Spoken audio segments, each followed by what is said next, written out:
This is an Icon Ministry production with the support of our ministry partners and donors.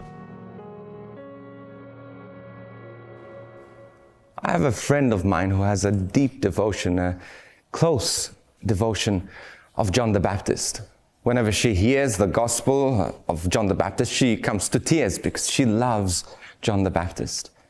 But she loves John the Baptist not because he was extraordinary, but because of his struggle. He was a voice in the wilderness. He was a voice struggling to hear the voice of God, struggling to know who God was. He struggled with doubt.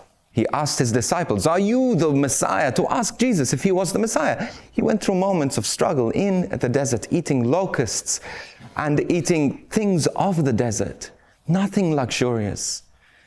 He struggled a lot. And he would have prayed, "God, show me confirmation." We hear John the Baptist asking for confirmations from his disciples to ask Jesus while he was in prison, but also you can tell he had asked the Lord for a confirmation whether he was the Messiah, because he says that I saw a dove come down from heaven, and for this I knew that he was the Son of God. He struggled with doubt and he asked for signs.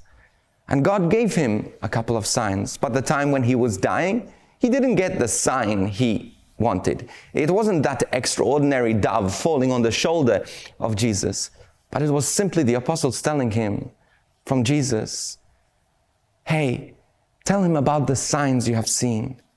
And he should know, he should believe, he shouldn't doubt.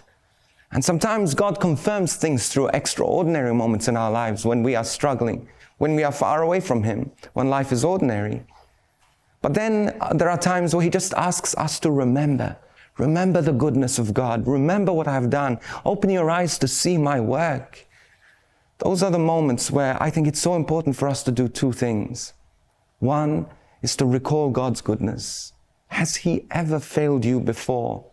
And who are we to say that he's going to fail us now?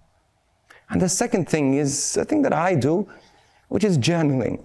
I write down God's mercy, God's favor, the things that God has done in my life. So when I go through moments of struggle and doubt, I look back and I think, look, this is how God has been faithful to me in the past. Look, this is what God said to me in the past. I can't hear him, I cannot see him, but I remember. I remember.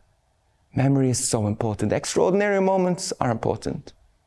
But memory, and this is why we celebrate at Mass, do this in memory of me. Memory is not an emotional thing, it's not an extraordinary thing, it's very ordinary. But that is how we stay faithful. That is how we stay strong, as John the Baptist stayed strong, even though he went through moments of doubt. Let us remember God's goodness. Let us remember what God has done and has been faithful in our lives, so that we can continue ourselves to be faithful to him. This production is only made possible because of the generous support of Icon Ministry partners and donors. Please go to iconministry.com/support to make a donation.